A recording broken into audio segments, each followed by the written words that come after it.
Hello दोस्तों, आप सभी का स्वागत है मेरे यूट्यूब चैनल में। तो बिना किसी देरी के वीडियो को स्टार्ट करते हैं।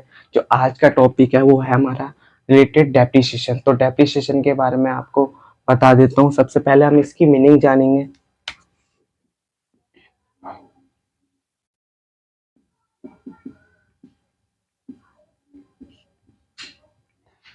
तो मीनिंग होती क्या है सिंपली,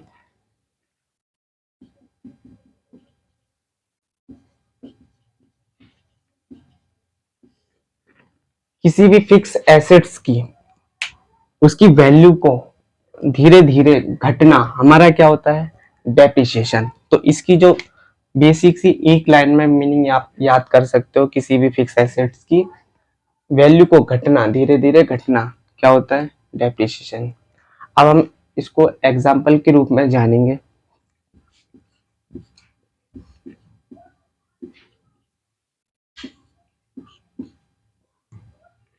सोचिए, सपोज करिए कि आपने एक कार खरीदी 10 लाख की। आपने एक कार खरीदी 10 लाख की। उसकी सपोज करो आपने ये कार खरीदी 1 जनवरी को। अब इसकी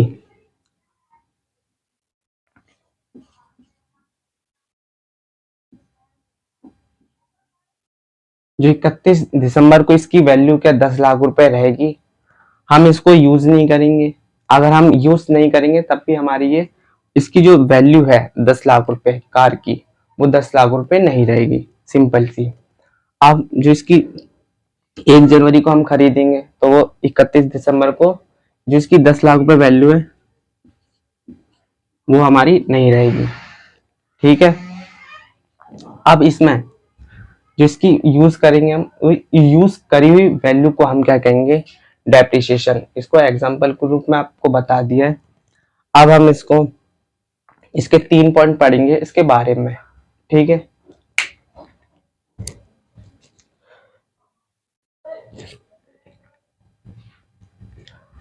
तो जो हमारे 3 कॉन्सेप्ट है वेयर एंड टेयर। तो जो सबसे पहला पॉइंट है हमारा वेयर एंड टेयर का, इसको हम वेयर एंड टेयर टूट फूट के, इसको हिंदी में कहते हैं टूट फूट। तो जो इसका मीनिंग है वेयर एंड टेयर की, तो सपोज करो हमने एक गाड़ी खरीदी थी 10 लाख की, वो हम रोज चलाएंगे तो हम आना जाना इससे इसे करेंगे। तो जो हमारे टायर है, जो हमारी इंजन है, वो हमारा धीरे धीरे घिसता रहता है। टायर घिसेंगे, इंजन ऑयल से हम सर्विस करा अपनी बाइक की या कार की सर्विस कराने जाते हैं तो उसको उसमें जो डेंट लग जाते हैं, तो इसका वेयर एंड टेयर के रूप में मानते हैं। तो और दूसरा हमारा क्या है, effect flux of time. Flux of time, suppose करो आज आपने एक नई कार खरीदी। अगर हम उसको 1 महीने तक नहीं चलाएंगे, हम नहीं चलाएंगे तो नई मार्केट में कार आ जाएंगी उसी के रिलेटेड एडवांस मोड। जैसे इवोल्यूशन, कार का इवोल्यूशन होते रहते हैं आजकल के टाइम में। तो वो क्या हमारा रिफ्लेक्स ऑफ टाइम, अगर उसकी वैल्यू तब भी हम घटती रहती है। ये हमारा दूसरा कॉन्सेप्ट हो गया। ऑस्किलेशन का मतलब, सपोज करो आज हम डीजल की कार चला रहे हैं, कल के लिए हमारी जैसे मॉडर्न टाइम में हमारा क्या होगा, इलेक्ट्रॉनिक्स कार। आज के टाइम में इलेक्ट्रॉनिक्स कार ज्यादा आ रही है तो डीजल की डिमांड कम होनी है। तो ये हमारा हो गया ऑस्किलेशन। ये 3 पॉइंट हो गए हमारे डेप्रिसिएशन के बेसिक मीनिंग। अब हम इसके कुछ फॉर्मूलास जानेंगे।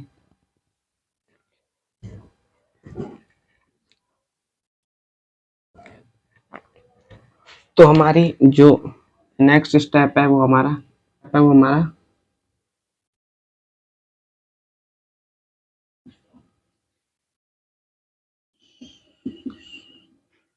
कैलकुलेशन। अब हमारी इसकी कैलकुलेशन कैसे होती है, इसके जो कैलकुलेशन में हमारे 2 मेथड होते हैं। जो इसके 2 हीरो हैं हमारे, ऑफ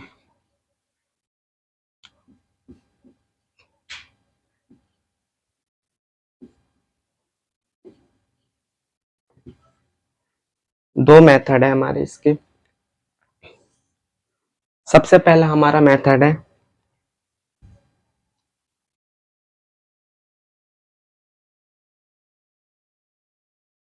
SLM, इसको हम स्ट्रेट लाइन मेथड के नाम से जानते हैं। दूसरा हमारा है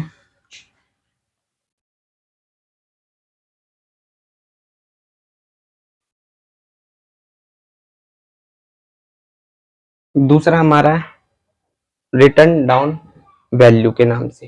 ये हमारे दो कॉन्सेप्ट हैं जो कि एग्जाम के रूप में जरूर आते हैं, स्ट्रेट लाइन मेथड और रिटर्न डाउन मेथड। अब मैं इसकी जो बेसिक से कॉन्सेप्ट से स्टार्ट करते हैं। तो बेसिकली हमने अभी तक इसकी मीनिंग जानी थी, अब हम इसके बारे में इसकी कैलकुलेशन जानेंगे। तो हमने इसमें पढ़ा था हमारे SLM और return down value, straight line method और रिटर्न डाउन वैल्यू, इसके दो मेथड होते हैं। अब हम इसके बारे में जानेंगे, स्ट्रेट लाइन के बारे में। तो स्ट्रेट लाइन के बारे में ये तो सिंपल ही है, बेसिकली चीजें ये तो बहुत आसान है, अगर पेपर में अगर आ गया तो ये बेसिकली कर सकते हो आप। सपोज करो एग्जांपल के रूप में बताऊंगा, आपने ये 1 लाख रुपए का कोई फोन परचेज करा। अब उसके हर साल में जब हर साल आप इसकी जो भी हर साल निकालेंगे इसकी वैल्यू डेप्रिसिएशन की, इसका डेप्रिसिएशन, तो इसकी कैलकुलेशन करते कैसे हैं, इसकी हर साल स्ट्रेट लाइन के रूप में होगी एक स्ट्रेट लाइन। तो अगर जैसे 10 लाख का अगर 10% है तो हर साल इसका 1 लाख पर हर साल इसका 10% ही लगेगा। सपोज करो 10%, तो इसका 10,000, तो हर साल इसका 1 लाख पे 10,000 रुपए ही लगेगा। ये तो सिंपल ही है बेसिकली। अब तो दूसरा है हमारा रिटर्न डाउन वैल्यू, ये कहता है हमारा, सपोज करो ये 10 लाख रुपए,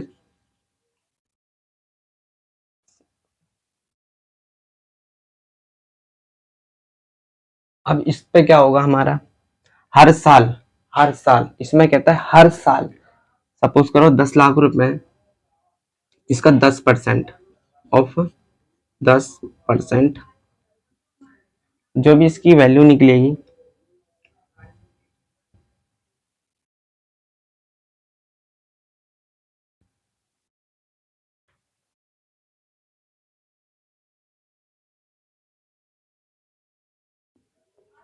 एक लाख रुपए, तो जो इसमें से हम माइनस करेंगे हमारी 10 लाख में से 1 लाख, तो जो हमारी 9 लाख रुपए। अब इसका दूसरे साल में क्या कहता है, दूसरे साल में कहेगा इसकी 9 लाख का ऑफ 10% निकालो। तो ऐसे इसकी जो वैल्यू घटती रहेगी, तो एक पर 0 हो जाएगी इसकी वैल्यू। अब इसको माइनस करते रहेंगे, तो इसमें से हमारा 10,000 में 1 लाख में से 10,000, तो हमारा 90,000। अब ऐसी इसमें फिर हर 10, एक इसमें बताया था 10 लाख का, मतलब 1 लाख का फिर 10% निकाला जाता है इसमें, 10%, फिर इसका 10,000 आ जाएगा। अब इस 10,000 में से इस 10,000 को हम माइनस करते हैं, ठीक है। अब सपोज करो हमने 90,000 आ गया था, और उसमें से फिर हम 10,000 माइनस करेंगे, तो हमारी जो वैल्यू बच जाएगी वो हमारी बच जाएगी 80,000। ऐसी धीरे धीरे कर करके हर साल 1 लाख पे ही लगता है। इसका स्ट्रेट लाइन मेथड इसी के रूप में माना जाता है।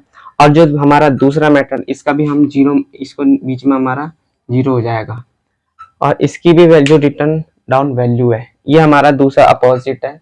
हर साल जो भी वैल्यू आएगी, सपोज करो 10 लाख की थी, उस पर 1 लाख डेप्रिसिएशन आया हमारा, और उसकी 10% इसको माइनस करके जो भी वैल्यू आई उसकी नेक्स्ट ईयर में, तो वो हमारी 9 लाख आ, उसकी 9, अब जो हमें लगेगा 9 लाख का 10%, फिर उसमें से घटती चली जाएगी वैल्यू हर साल, तो ये हो गई हमारी 0 हो जाएगी। तो जो इसकी वैल्यू है, ऐसी हमारी SLM और return down straight line method और रिटर्न डाउन वैल्यू को डिफाइन किया मैंने। अब नेक्स्ट हम इसकी जर्नल एंट्री के बारे में बताएंगे। स्ट्रेट लाइन मेथड और टर्न डाउन वैल्यू हमने कर लिया। अब हम इसकी जर्नल एंट्री बनती कैसे है वो मैं आपको बताऊंगा। हम इसकी अकाउंटिंग ट्रीटमेंट करेंगे।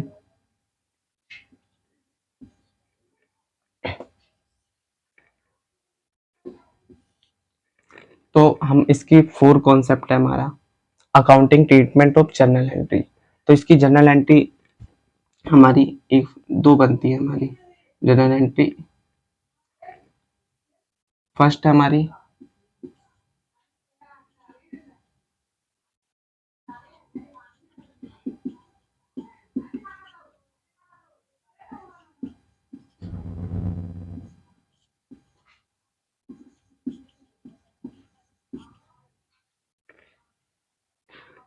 है हमारी depreciation account to assets account. तो हमारा डेप्रिसिएशन तो एक एक्सपेंसिव है और जो एसेट्स है हमारी उसकी वैल्यू हमारी कम हो रही है, तो हमारा 2 में जाएगा, ठीक है, क्रेडिट में।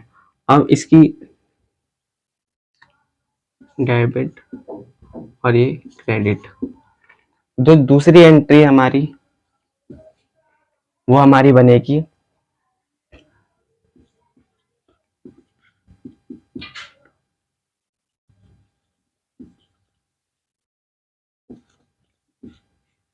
डेबिट 2 में प्रॉफिट। जो इसका डेबिट होगा हमारा प्रॉफिट एंड लॉस, 2 में डेप्रिसिएशन,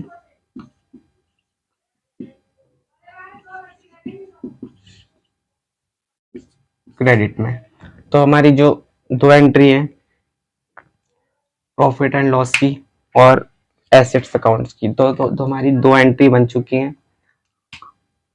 कॉन्सेप्ट नंबर 4 ये भी हमारा कंप्लीट हो चुका है। तो फाइनली अब इसको मैंने बता दिया है, तो नेक्स्ट स्टेप में चलते हैं हमारा।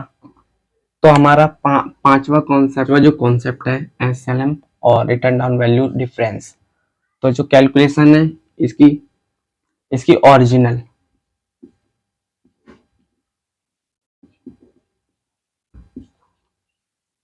इसकी जो ओरिजिनल कॉस्ट पे लगती है इसकी एसएलएम पे, और इसकी बची हुई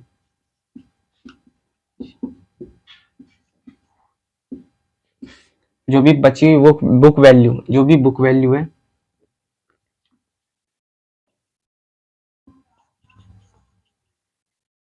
इसकी बुक वैल्यू पे लगती है। नेक्स्ट है इसका टॉपिक टैक्स बेनिफिट। जो भी स्ट्रेट लाइन मेथड है हमारा उसमें जो हमारी इसमें बहुत कम मिलता है हमारा जो डेप्रिसिएशन है बेनिफिट, इसका बेनिफिट बहुत कम मिलता है टैक्स में। तो इसमें लो लिखता हूँ, लो। इसमें टैक्स बेनिफिट कम मिलता है और इसमें हमारा रिटर्न डाउन वैल्यू में इसमें हमारा हाई बेनिफिट मिलता है।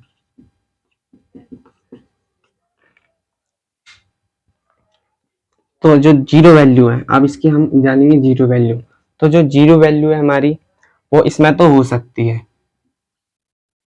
इसमें क्या है स्ट्रेट लाइन मेथड में हमारी बुक वैल्यू जीरो हो सकती है, बट जो रिटर्न डाउन वैल्यू है वो हमारी जीरो कभी भी नहीं हो सकती है।